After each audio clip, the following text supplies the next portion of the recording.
Oh, hello there. Yes, well, good grief. Keir Starmer's speech. Ooh, yes, I am definitely reminded of my favourite mantra. What do we want? Gradual change. When do we want it? It's a bit academic, really, isn't it? Yes. Actually, it's my second favourite chance. My favourite one I saw on a placard was, what do we want? Time travel. When do we want it? It's irrelevant. Yeah, that's cool, isn't it? Anyway, no, I'm not going to talk about that today. I'm going to talk about, well, sort of. I'm going to talk about actual big things today, big picture stuff, not piddly PM pylons. That was good, wasn't it? Alliteration. Anyway, yes, because yesterday there was a long thread on Twitter, linked down below by George Moneybit, who was talking about capitalism and the way that we never have a discussion about the economic system. All right, it's basically a taboo subject. I noticed this, on my comments. You very often get people that will say, "Well, you obviously don't know anything about economics," and not necessarily in that voice. I apply that voice to them in the written word. You get the idea. But when you say to these people, "Well, can you define capitalism for me?" The answer is no. All right.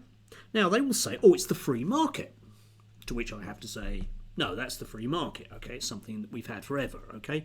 Cavemen were swapping shells for sharp tools tens of thousands of years ago, so that's the free market. It's not the free market. And they'll go, oh, well, it's democracy. Well, capitalism was around a lot before democracy, and it seems to survive quite happily without it.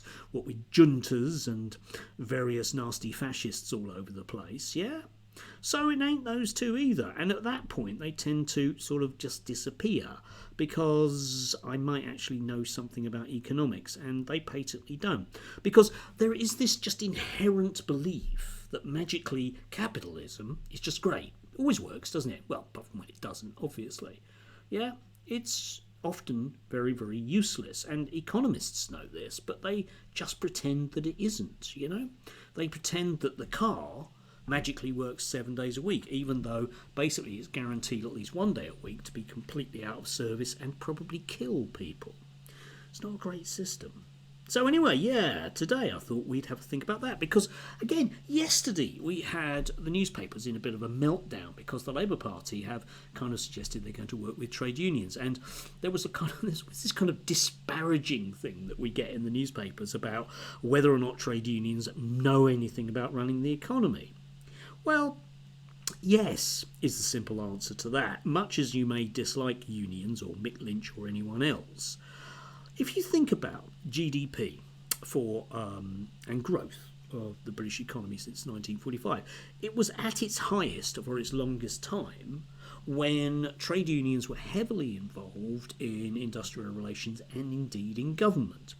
And then along comes all of those very, very bright economists in the late 70s, you know, fresh from Chile and everything, and into Thatcher and Reagan's regime, which we've had effectively ever since. That whole neoliberal thing is still there. Keir Starmer is very much wedded to exactly the same basic principles, which is government's a bit crap, and the least of it you can have, the better for everybody. Except, of course, if you look at growth rates, it ain't. Or indeed if you do other indices like, you know, debt to GDP ratio, which people are very, very upset about. Oh, the Labour Party always spend too much money and can't spend more than we can afford, credit card analogy. Except, of course, after the war we managed to do loads of things and pay down debt. And then magically we didn't, because a whole bunch of neoliberal types who had, you know, decided that Keynesianism was really bad idea, and they kind of liked what was going on in Chile, even without the democracy bit. Yeah, a bit of torture never really helped the economy.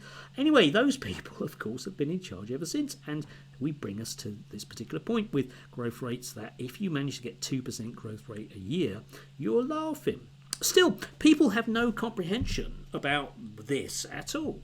And if you look at supposedly all those bright sparks, like Elon Musk, for example, he complains bitterly about exactly the problem of government. After all, governments can't do anything. And I had to laugh at this the other day. Elon Musk points out to how much better non-communist countries develop compared to communist ones.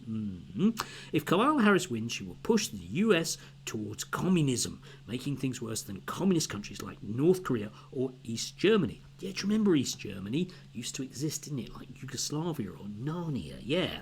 Anyway, in this particular clip, which you could have a look for yourself on Twitter, he praises South Korea, because South Korea was this really amazing success story, isn't it? Yes, amazing success story for capitalism. Well, ish. Because if you actually look at the history of South Korea, it effectively was kept afloat initially and then was allowed to develop very specifically because the US government, yeah, sorry to stress that, but the US government, the government that does things, like North Korea and East Germany and Narnia, yeah, actually pump-primed the economy and provided loads of free technical expertise. Link down below to a book if you fancy. Because Elon Musk, you see, lives in that world where we have to pretend magically that capitalism can do extremely well all on its own. Want a bridge over there? Just get a capitalist to build it. Except, of course, if you want a bridge over there, the capitalist won't build it because they will demand that the government does, because they don't really want to invest that amount of money in the ground when they can basically persuade you to buy crypto instead or something. Yeah? And of course, all of these people are charlatans in their own right, because in real terms they know nothing about economics, despite the fact, magically, that they're assigned, godlike powers. I mean, think about Nigel Farage, right? Okay, who's a man that could definitely run everything, can't he?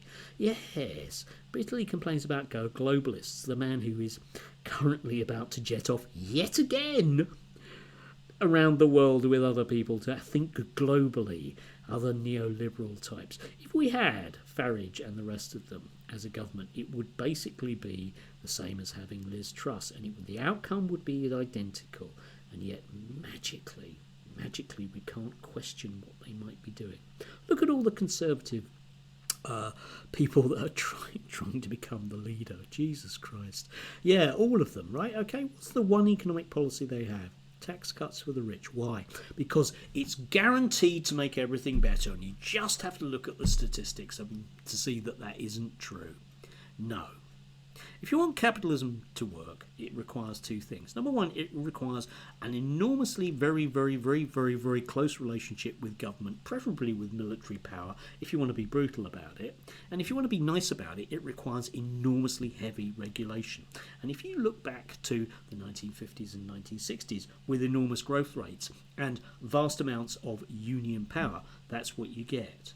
And now, don't have those things, but we do oddly have a whole bunch of very weird billionaires who don't mind killing fish if it will get their rockets off the ground. Why? I don't like their rockets. I do quite like the fish, though.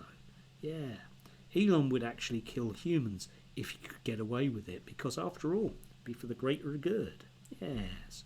Anyway, that was slightly rambling, but you get my point. I'm bored with how mundane the whole conversation about the economy is. The Labour Party are doing exactly the same thing. They are still managing to persuade you that your household budget is like the wider economy.